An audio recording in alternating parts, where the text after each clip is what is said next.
why do we want to develop the skills in our organization? So we're just going to use the chat for a second. Like, what are the reasons why we want people in our organizations to learn and have real world impact? In other words, why do we want to develop the skills in our organization? Anybody, just in the chat. I'll give you a second to give me your thoughts. Why does this matter? Learning for real world impact. Why does it matter? Because we have to help them grow. We want to give, that helps create meaningful work. Hello, Beth. We serve the public. And so that if we're going to serve the public, our customers, whoever they are, better, we need to do that. Growth will drive revenue growth. We can create happiness, engagement, and effectiveness. We can create independent thinkers that can make decisions. We were just talking about that. Succession planning makes our organization stronger, gives us purpose. You can see the list. Serve our clients better, and we got a lot of the same things. I love that, Vicki. Make the world a better place, right? When we build skills in the organization in the direction of the purpose of the organization, like literally, and you've got it there, everybody wins.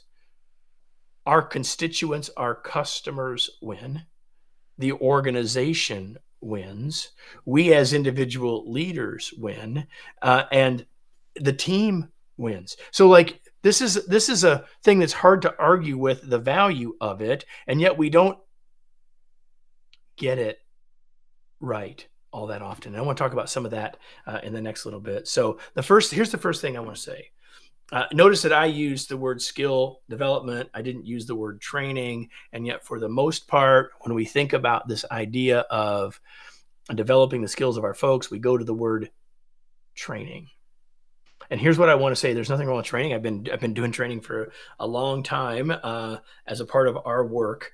But I want to tell you this, that this session isn't titled Training for Real World Impact. It's Learning for Real World Impact. And so here's the first idea for you, and that is that training does not equal learning. They're not the same.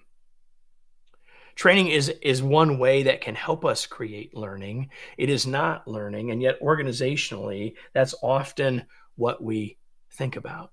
So what I want us to do is to step back and think about how we learn. Yes, Vicki, I have said that many times in my life. Training is an event, learning is a process. So if you think about how the keys to how any of us learn, here are the things we need. The first thing we need is relevance. We are interested in learning when we see value in it for us, when it's relevant to us. And so I'm guessing if you're still here at this point of the day, you're seeing relevance here. And so the first key to learning is there has to be relevance. The second thing is that it builds on our past experience, positive and negative, but the most effective learning is a next building block. It's connected to something else. We're not good at learning stuff that's completely separated from anything else. As Jeremy says, repetition. Some people say repetition is the mother of learning. We all had flashcards to help us learn our multiplication tables, for example. They're probably online now and not flashcards, but repetition is the mother of learning. Our challenge, though, is to not have it be repetitious, but to help create that. There's no doubt about that. Here's the next thing. Another key to learning is ownership. Like and by the way, if I have relevance, I'm gonna take ownership. And no, they don't do that anymore. Victoria says, okay. Doesn't mean it wouldn't work. Just saying. I'll tell you what. Here's how I learned. I thought about this the other day. Here's how I learned my multiplications by 7. I watched football. I used to tell my mom I learned my 7 multiplications really fast because 7 times 7 or 7 plus 7 plus 7 is 21, and I go right on through them because of football. Just saying.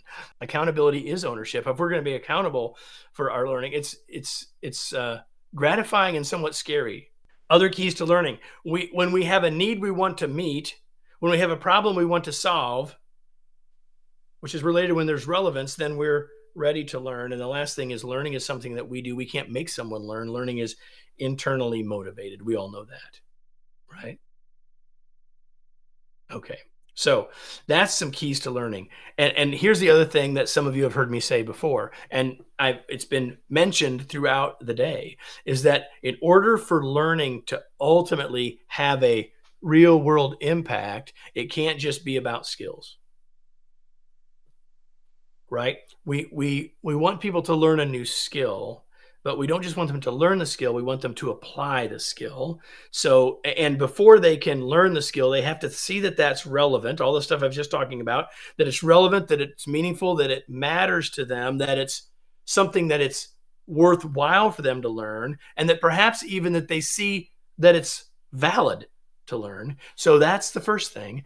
In order for learning to happen, we have to have a mindset that matches the skill set, because even if I teach you the skill, if you don't think that it is in alignment with what's relevant or meaningful or matches your worldview, you're not going to learn it anyway, right? So mindset must match skill set, which must be followed by habit set. If we don't get to habit set, if we don't turn the skill into behavior, then we don't have real world impact. Like, that's where we've got to get. We've got to get past I know this to I'm doing this.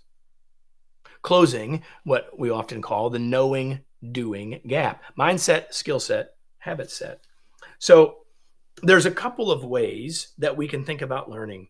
And I love how there always seems to be, to me in VLC, there always seems to be some serendipity, if you will, right?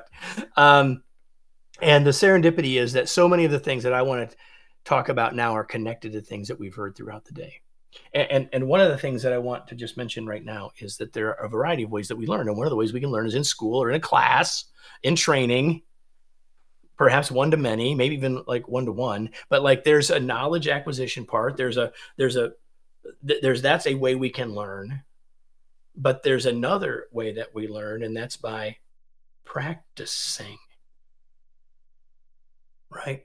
And the idea of practicing showed up multiple times today. Certainly in Dana's session, it did. So I want to know in the chat if any of you ever learned how to play the piano. I just want yeses if you ever learned to play the piano. If you ever took piano lessons, maybe that's a better way to say it. Did you ever take piano lessons? So we got some yeses. We've got all sorts of yeses here. And maybe you didn't play piano, but you played another instrument, and that would probably add the number of yeses. Okay. So here's the question. You took lessons, right? And we're still getting yeses, lots of them. I love the ish answer. Okay. Another instrument. Okay. Here's the thing. We didn't take a lesson. We didn't go to a workshop. We didn't go to a piano con, virtual or otherwise, piano con, lessons.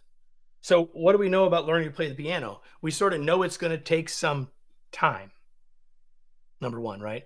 Learning to play the piano is going to take some time, and we learn it a little at a time. We don't go from chopsticks to Beethoven.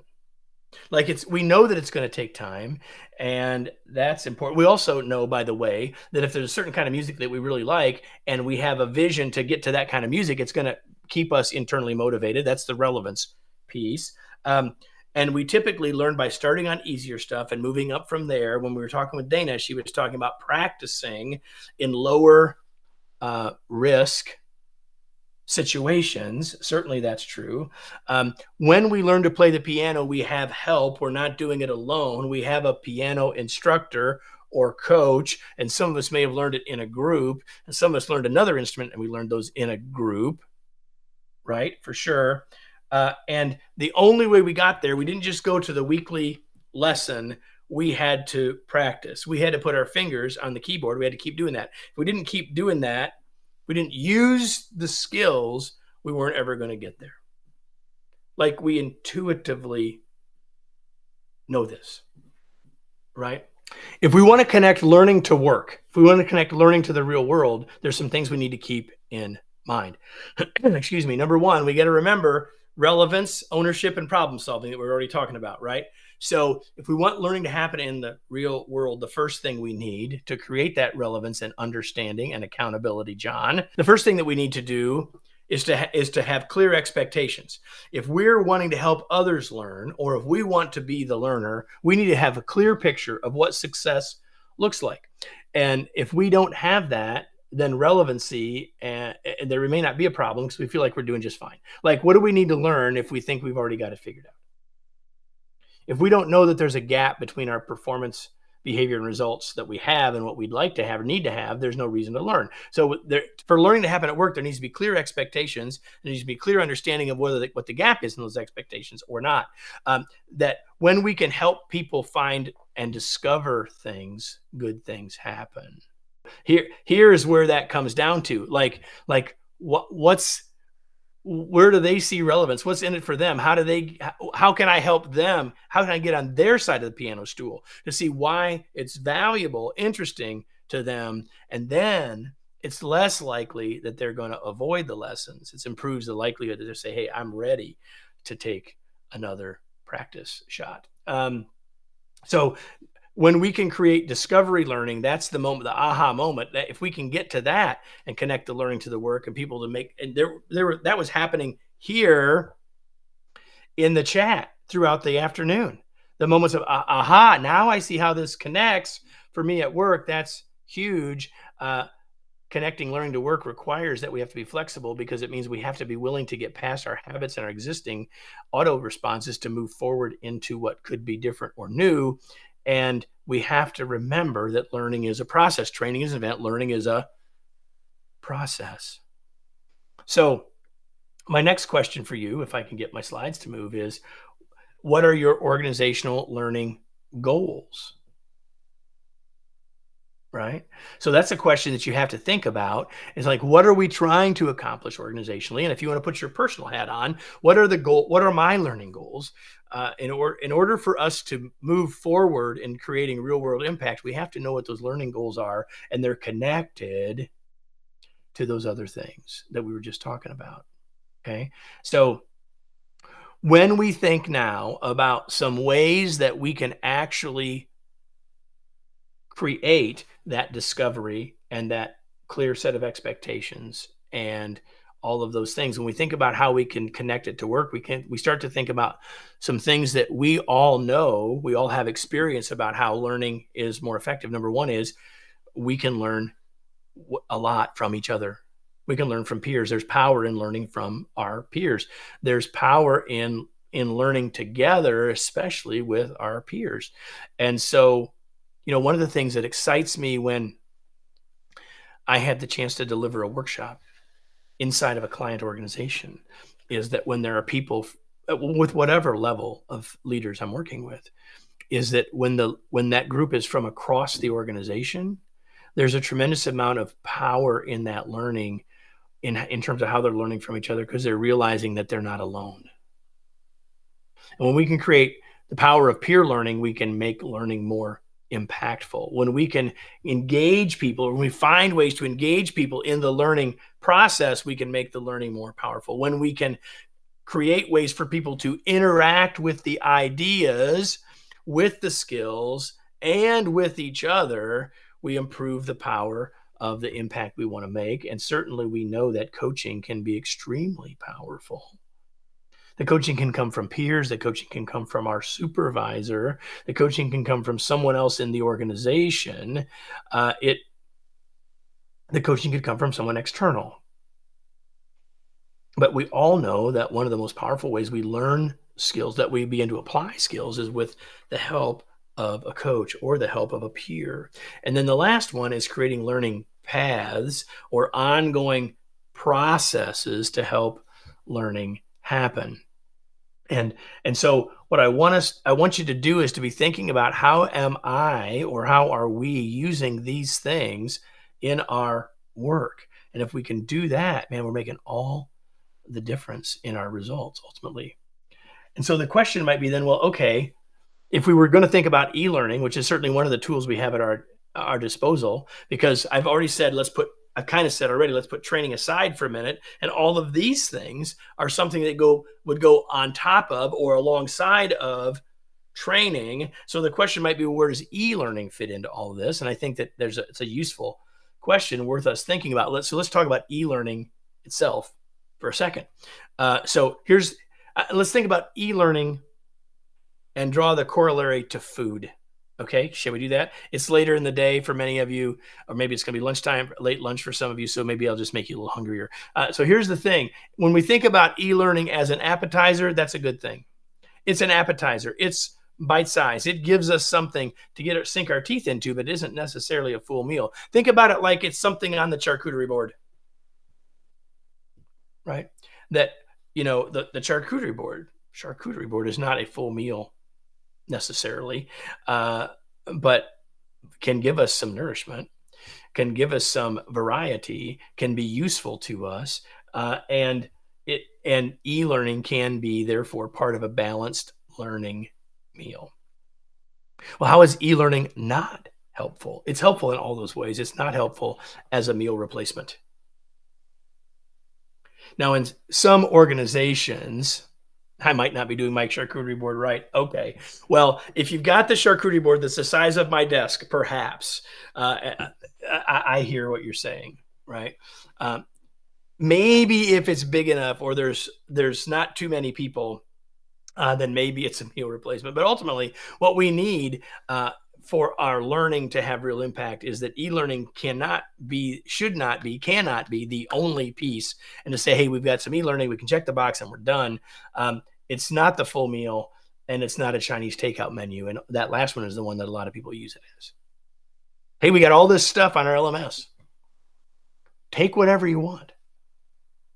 Now, there'll be a few people that will take that seriously, but you all know that that won't be everybody. And we also know this, that when there are too many choices, it's really hard to choose, right? It doesn't have to just be at the Chinese restaurant, but we know that when we have too many choices, it can stymie us, it can delay us, it can make decision making harder. So when it's a Chinese takeout menu, it's not as helpful as it could be. So e-learning, tremendous tool used appropriately. So how do we make e-learning, if that's one of the things we want to do to create real world impact, how do we do that? We got to make sure that the e-learning is connected to both the personal and the organizational goals so that it's purposeful. And we've got to make sure that it's a part of the meal plan, if you will. And we've got to make sure that there's an introduction to it so people sort of know going in what's going to happen.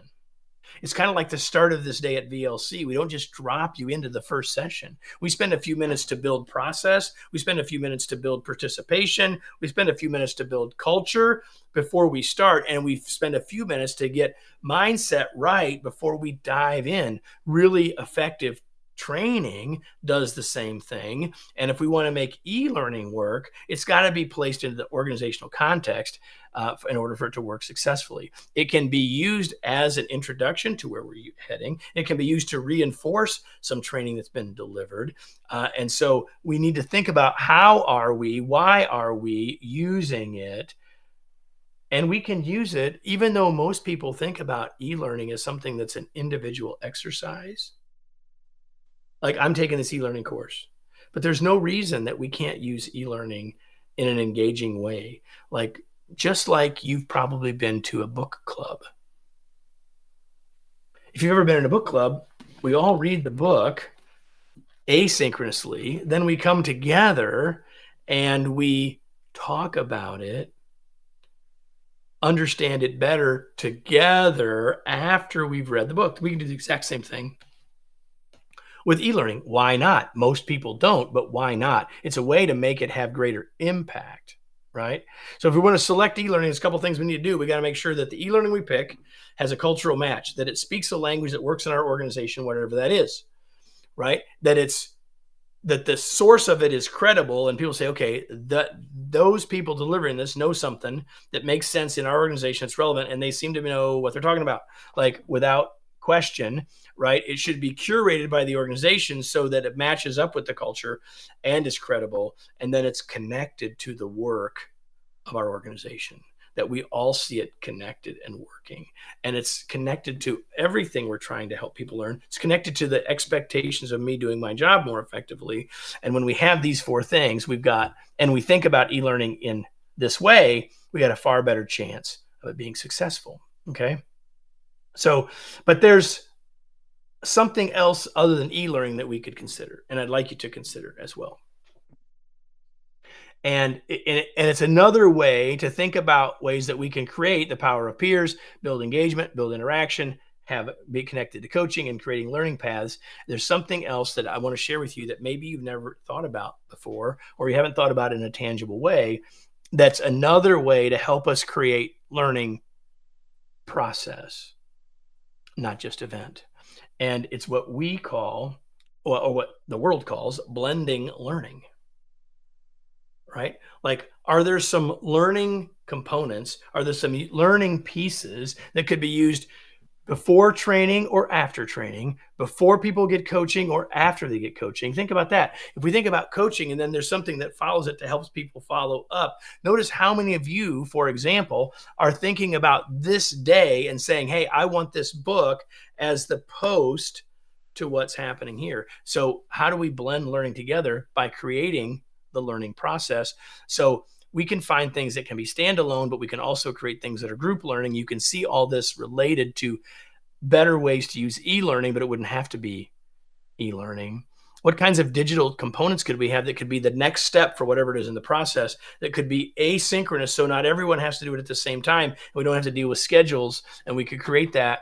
We could have it curated in a way that organizationally we know it all makes sense based on the learning outcomes and the job expectations that we have for our folks. And blended learning can be of two sorts. It can be pushed out to people, or it can be something where people can go out and ask for it. So it can be push or pull. Both can be part of that. So what we want to share with you is something that we've created around organizational learning in terms of digital options, right? So whatever those options are, do they enhance what we're already doing? Do they extend what we're doing to more people? Because if we have digital options, whether e-learning or other things, can we help people? Can we help people really get impact by extending what we're doing? And can we offer it to more people because of the digital offerings? And can we expose people to new or different learning opportunities that we might not have had for them before? Okay.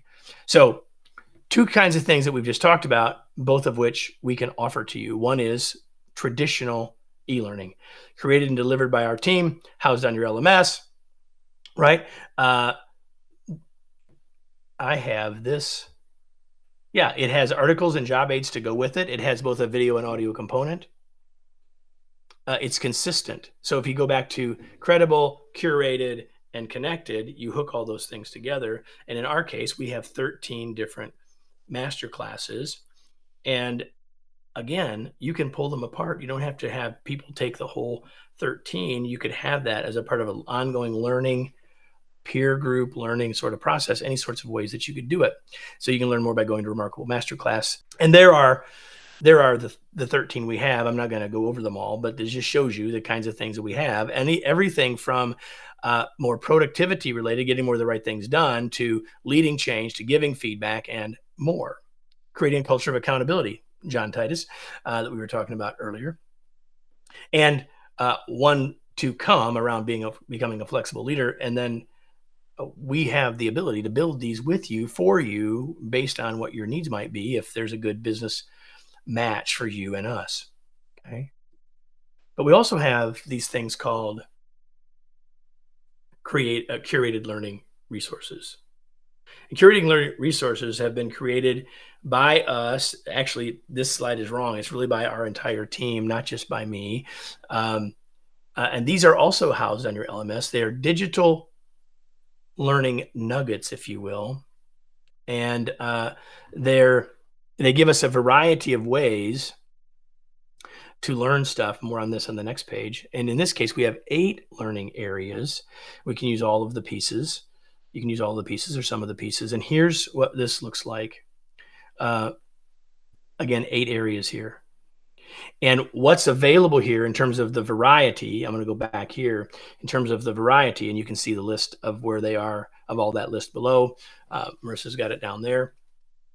But what we have here are job aids and articles for people who learn by reading, a job aid that allows people to go try this and this and this and this and this to actually take the skill and apply it. And we also have things that people want to learn auditorily or visually. We've got audio and video. So in each of these 8 learning areas, we have a variety of different ways to match the learning needs for individuals, but also what you're trying to accomplish based on your organizational situation.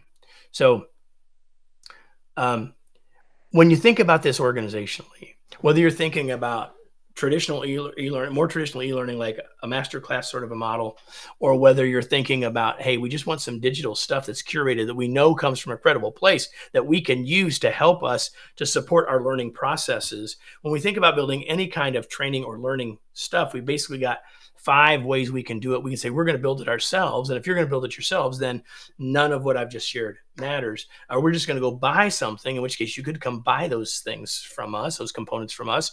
But beyond that, you might say, hey, we need a partner to come alongside us to make sure that what we're needing is what they provide, and we can hook that together in a way that makes the most meaningful sense. But you also may want to think about collaborating. And that's that point of, hey, is there a topic area? Is there a skill area that you need some support on? And whether that looks like curated learning resources or whether that looks like master classes, we're willing to have that conversation with you to see if there's a match, right? And you may say, hey, it's a combination of those things. We built our own training. We want some of these other things to bolt onto that so we can get real life learning impact. Okay. So you got 5 choices. Any one of these will work. It's about what your organization wants or needs to do. And we're willing and able and desire to come alongside you and help you. But actually, there's a 6th choice. And that's that you can do nothing, right? Which is probably not the choice that you ultimately want to make. If you're still here with me at this stage, I'm guessing that's not the choice that you want to make. So I would just say that there's really no reason to wait. So what I'm going to encourage you to do, and I'm going to turn off the slides here. People aren't going to get better in a vacuum. Your organization results matter. Your learning needs are still there. So thinking about flexible, varied ways that maybe meet your budget and time requirements a little better is a pretty useful way to think about what you might do. So those are some things to think about. Now, you can click on the links that Marissa has put below and learn more. And you can rest assured that our team will be reaching out to you just in general follow-up from VLC. And we can certainly answer any questions you have about those things then. And if you don't want to wait, you can just send it. If you know who on our team is your contact, you can just reach out to them. Or you can just email info@kevineikenberry.com and we'll get you connected with the right person to have those kinds of conversations. And maybe you're not the right person. The right person is someone else in your organization. And we're happy to have that conversation as well.